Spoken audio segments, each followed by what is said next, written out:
আবার সকলকে ওয়েলকাম করছি আমার চ্যানেলে। আশা করি আপনারা সকলেই ভালো আছেন। আমরা ১ম এবং ২য় ক্লাসের পরে সিম্পল ইন্টারেস্ট নিয়ে চলে এসেছি আমাদের 3rd ক্লাস। ঠিক আছে? আশা করি আপনারা খুব এনজয় করছেন এই ক্লাসগুলোকে। চলুন এই ক্লাসে আমরা দেখে নিই যে কিভাবে কতগুলো প্যাটার্নের টপিকের উপরে আমরা অঙ্কগুলোকে সহজেই সলভ করতে পারি। দেখুন এই ক্লাসে আমরা যে সমস্ত টপিক নিয়ে আলোচনা করব সেগুলো হচ্ছে examples on finding out interest rate when the sum of money become 2 times or 3 times or so on. ঠিক আছে? মানে কি যখন কোনো প্রিন্সিপাল অ্যামাউন্ট কোনো একটা নির্দিষ্ট সময়ে ২য় গুণ, ৩য় গুণ অথবা যত গুণই হোক না কেন পরিবর্তিত হয়ে যাচ্ছে, তখন সেক্ষেত্রে ইন্টারেস্ট রেট কত সেটাই আমাদের বার করার অঙ্ক হচ্ছে এইটা। ঠিক আছে?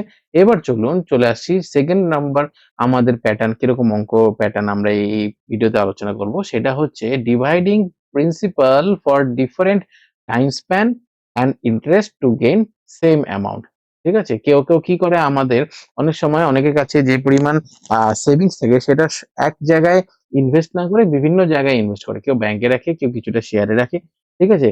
কিন্তু এইখানে কি করতে হবে অঙ্কগুলোতে এরকম কোয়েশ্চেন থাকে যে ২ বছর, ৩ বছর এবং ৪ বছরের জন্য কোনো সেভিংস কে আলাদা করে রাখা হলো যাতে আমরা শেষে গিয়ে সেম অ্যামাউন্টই পাই। ঠিক আছে? তো সেই ক্ষেত্রে কিভাবে অঙ্কগুলো উত্তর বার করতে হবে সেগুলোর জন্যই হচ্ছে এই ক্লাসটা। চলে এসেছি আমাদের এক্সারসাইজ 9 এ। ঠিক আছে? এখানে কি আছে? ১ম এ অঙ্কটা পড়ি। সেটা হচ্ছে a sum of money doubles itself in 10 years at simple interest. What is the rate of interest? তাহলে কি বলছে? একটা একটা নির্দিষ্ট অ্যামাউন্ট এর টাকা রয়েছে যেটা কি হয়ে যাচ্ছে কোনো একটা জায়গায় ইনভেস্ট করার পর ১০ বছরে ডবল হয়ে যাচ্ছে। ঠিক আছে?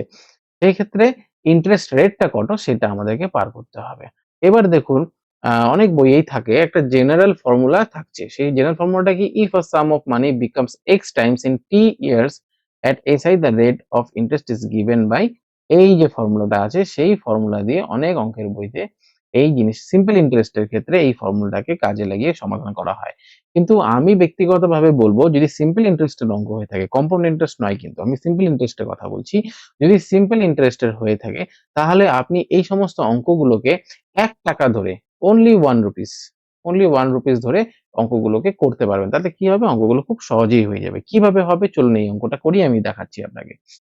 বলছে কি a sum of money double itself in 10 years তাহলে ধরে নিই যে আমার sum of money হচ্ছে ৳১ ঠিক আছে? তাহলে ৳১ থেকে কি হয়েছে sum of money টা ডবল হয়েছে। মানে ৳১ থেকে ৳২ হয়েছে কত বছরে? ১০ বছরে ডবল হয়ে গেছে। ঠিক আছে? তাহলে what is the rate percentage তাহলে আমি যেটা জানি আমাদের ফর্মুলাটা কি আছে?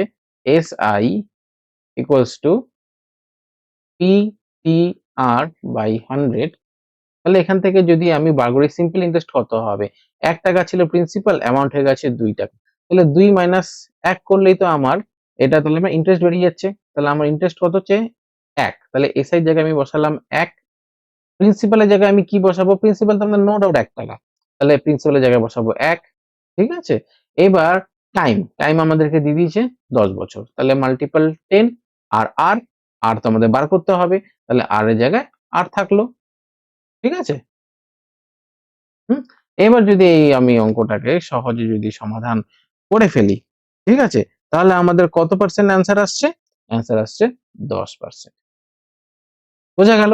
তাহলে দেখুন এই ফর্মুলাটা দেখুন সব ফর্মুলা চাইলে আপনি মনে রাখতেই পারেন কিন্তু যত বেশি ফর্মুলা মনে রাখবেন তত কিন্তু আমাদের মধ্যে কিন্তু কনফিউশন এরাইজ করে। এই যে সমস্ত অঙ্কগুলো এই সোজা ভ্যালু ধরেই যদি অঙ্কগুলো করা যায় তাহলে সে সমস্ত অঙ্কগুলো ছোট ভ্যালু ধরে করাই ভালো। সেজন্য আমি বলেছি সিম্পল ইন্টারেস্ট এর ক্ষেত্রে যদি এরকম অঙ্ক আসে তাহলে আপনি অবশ্যই ৳১ ধরে অঙ্কগুলোকে করবেন দেখবেন খুব সহজেই ফটাফট অ্যান্সার আপনার বেরিয়ে যাবে। চলে এসেছি আমরা নেক্সট ১০ নম্বর অঙ্কে কি আছে? A sum of money trebles itself in 20 years at SI. Find the rate of interest. তাহলে কি বলছে? একটা অ্যামাউন্টের মূলধন, একটা অ্যামাউন্টের টাকা ৩ গুণ হয়ে যাচ্ছে কত বছরে? ২০ বছরে। তাহলে আমাদের রেট অফ ইন্টারেস্টটা বার করতে হবে। তাহলে এখানে পরিষ্কার আমি যেটা আগেই বলেছিলাম যে ধরি চলুন যে আমার এ ইন্টারে মূলধন হচ্ছে ৳১ প্রিন্সিপাল হচ্ছে ৳১ সেটা কি হচ্ছে ৩ গুণ হয়ে যাচ্ছে মানে ৳৩ হয়ে যাচ্ছে। হিসাব করতে আমাদের সুবিধা হয় ৳১ ধরে নিলে। কত বছরে হচ্ছে? ২০ বছরে হচ্ছে। তাহলে আমার এখানে ইন্টারেস্ট কত, 3 মাইনাস 1, তার মানে এসআই হচ্ছে আমার এখানে কত হচ্ছে 2। তাহলে এবার যেটা আমাদের নরমাল ফর্মুলাতে যখন চলে আসি আমরা, SI equals to P T R by 100। তাহলে এসআই জায়গায় আমি বসিয়ে দেবো 2, পি এর জায়গায় বসাবো 1, টি এর জায়গায় আমি বসাবো 20, আর আর এর জায়গায় বসাবো আর। আর টাই আমাকে বার করতে হবে। ঠিক আছে? তাহলে এবার এই জিনিসটাতে আমার সমীকরণটাকে যদি আমি সমাধান করি, তাহলে আর ইকুয়ালস টু আমার আসছে 10%। ঠিক আছে? বোঝা গেল? তাহলে এখানে যত বছরই দিক না কেন, ট্রিপলস হোক, 4 গুণ হোক, 5 গুণ হোক, যেটাই হোক না কেন, আপনার ৳1 ধরে যদি আপনি অঙ্কগুলো করেন, সেটা 20 বছরের জন্য হোক, 30 বছরের জন্য হোক, খুব সহজেই আপনি অ্যান্সার গুলো করতে পারবেন আর ফটাফট এভাবে উত্তরগুলো বার করে নিতে পারবেন। এই যে দেখুন, সাথে আরেকটা অঙ্ক সেইভাবেই এসছে।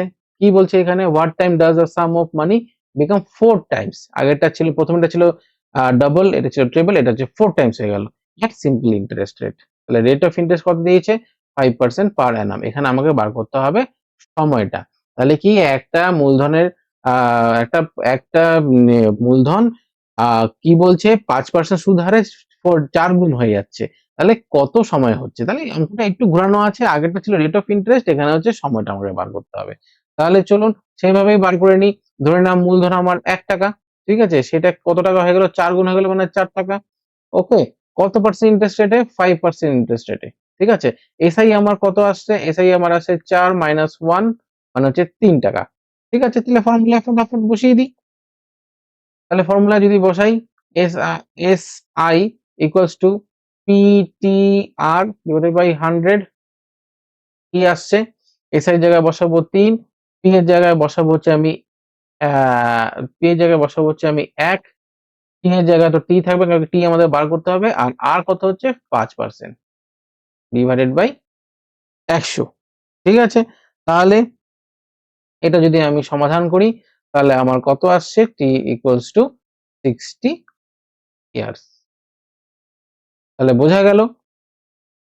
খুবই সিম্পল, সিম্পল ইন্টারেস্টের অঙ্কগুলো খুবই সিম্পল, একটা বেসিক ফর্মুলা দিয়ে করা যায়। কিছু, কিছু ক্ষেত্রে স্পেশাল ফর্মুলা মনে রাখতে হয়। কিন্তু কনসেপ্টটা যদি আমাদের ক্লিয়ার থাকে, তাহলে কিন্তু আমাদের এইসব অঙ্ক করতে কোনো অসুবিধা হবে না। কি আছে 12 নম্বর অঙ্ক, যেটা আমি প্রথমেই আলোচনা করেছিলাম, যে কোন একটা মূলধনকে যদি বিভিন্ন জায়গায় বিভিন্ন খাতে যদি ডিভাইড করে যদি সেম পরিমাণ অ্যামাউন্ট পেতে হয়, তাহলে কিভাবে অঙ্কগুলো করতে হবে। এই অঙ্কটা করে নিই, তাহলে আপনাদের কাছে ব্যাপারটা স্পষ্ট হয়ে যাবে। বলছে কি, divide rupees 2379 into 3 parts so that their amount after 2, 3, 4 years respectively may be equal, the rate of interest being 5% per annum। ঠিক আছে? তাহলে বাংলায় বুঝি কি বলছে, যে একজনের কাছে ধরে নিন একটা মূলধন আছে, সেটা হচ্ছে ৳২৩৭৯। সেটা ও ৩ টা ভাগে ভাগ করেছে। ৩ টা সমান ভাগে না কিন্তু ৩ টা ভাগে ভাগ করেছে, এবং সেটাকে যথাক্রমে ২ বছর, ৩ বছর এবং ৪ বছর জন্য সেভ করেছে, কোনো একটা জায়গায় ইনভেস্ট করেছে, এবং তারপরে ২-৩ বছর এবং ৪ বছর পরে 5% সুদের হারে লাভ পাওয়ার পরে তিনি যেটা প্রতিটা ভাগের ক্ষেত্রে যে অ্যামাউন্ট এসছে, সেটা ৩ টা ক্ষেত্রেই হচ্ছে ইকুয়াল। তাহলে আমাদের বোঝা গেল যে কি ক্ষেত্রে কি আসছে, যে এই ৩ টে ভাগে যে ভাগ করা হয়েছে, সেই ৩ টে ভাগে কত ভাগে ভাগ করা হয়েছে, সেটা আমাদেরকে বার করতে হবে।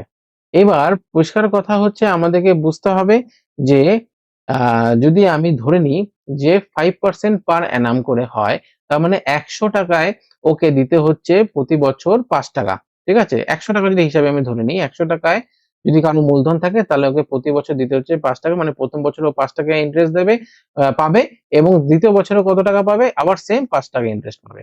তার মানে ৳১০০ গিয়ে ২ বছরে ২ বছরে গিয়ে কত দাঁড়াবে? এখানে সরি, এটা গুণ হবে না, এটা হবে যোগ। কেন কি?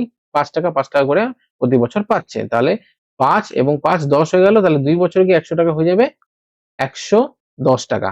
ঠিক আছে? এটাকে যদি ফ্র্যাকশন এ বানাই, তাহলে ডিভাইডেড বাই ১০০ করে দিই। তার মানে ৳১০০ টা অ্যামাউন্ট এ দাঁড়িয়ে যাচ্ছে ৳১১০। ঠিক সেভাবেই ৩ বছরের জন্য কি হবে? ৫ গুণন ৩ মানে ৳১৫। তাহলে ১১৫ ডিভাইডেড বাই ১০০। তাহলে এটা হচ্ছে ৩ বছরের জন্য ফ্র্যাকশনটা দাঁড়ালো এইটা, যে ৩ বছরে ৳১০০ গিয়ে ৳১১৫ দাঁড়াচ্ছে। ৪ বছরের জন্য ঠিক সেভাবেই হবে। ৪ গুণন ৫ তার মানে ৳১২০। ৳১০০ মূলধনটা দাঁড়াবে ৳১২০। এটা হচ্ছে ৪ বছরের জন্য ফ্র্যাকশন তৈরি হলো। এবার ধরে নেওয়া যাক যে প্রথম ভাগে তাহলে ইকুয়েশনটা কি দাঁড়াবে যে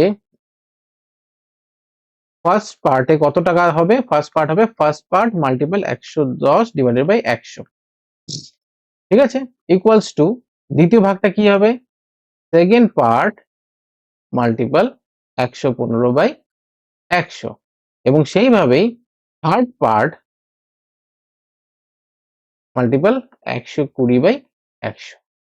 তাহলে বোঝা গেল যে এই যে মূলধনটাকে আমরা এইভাবে আমরা ভাঙবো, তাহলে গিয়ে আমার দাগানোটা ভুল হয়ে গেল, এইভাবে গিয়ে আমরা ভাঙবো, তাহলে গিয়ে আমাদের তিনটার ক্ষেত্রে আমাদের যেহেতু অ্যামাউন্ট এক হচ্ছে সেজন্য আমরা মাঝখানে ইজ টু বসাতে পারি। ফার্স্ট পার্টের এই এই এই রেশিও দিয়ে গুণ করলে, সেকেন্ড পার্টটাকে এই ভগ্নাংশ দিয়ে গুণ করলে এবং থার্ড পার্টটাকে এই ভগ্নাংশ দিয়ে গুণ করলে তিনটা ইকুয়ালি হবে অঙ্ক অনুসারে।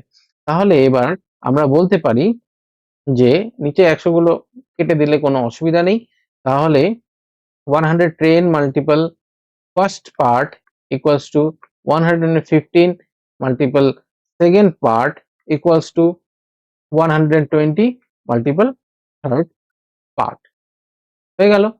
এইখান থেকে কিন্তু আমরা সহজেই রেশিও পেতে পারি first is to second is to third এর আমাদের রেশিও কিন্তু বেরিয়ে যাবে 276 ইস টু 264 ইস টু 253, ঠিক আছে। এবং এইবার এই যে তিনটা রেশিও আমরা পেয়ে গেলাম, এই তিনটা রেশিও হিসাবে আমরা যদি এইটাকে ডিভাইড করি তাহলে আমরা তিনটা পার্ট সহজেই বার করে নিতে পারবো এবং এই রেশিও হিসেবে এটাকে ডিভাইড করলে আসে ফার্স্ট পার্ট আপনার আসবে 828, সেকেন্ড পার্ট আপনাদের আসবে 792 এবং থার্ড পার্ট আপনাদের আসবে 759। বোঝা গেল তাহলে অঙ্কটা একটু লেন্দি আছে এবং যদি আপনারা এখানে বুঝতে যদি কোনো অসুবিধা হয় তাহলে আমাকে আবার বলবেন, আমি কমেন্ট সেকশনে পড়ে আপনাদেরকে আবার বুঝাবো, ঠিক আছে। কিন্তু অঙ্কটা যদি আপনি এই ভিডিওটাকে বারবার দেখেন তাহলে বুঝে যাবেন যে এই অঙ্কটাকে কিভাবে করা হলো। একটু অঙ্কটা লেন্দি আছে, প্র্যাকটিস করবেন, যত প্র্যাকটিস করবেন তত আপনারা খুব সহজেই অঙ্কগুলোকে করতে পারবেন, ঠিক আছে। আশা করি আপনার ক্লাসটা ভালো লাগলো।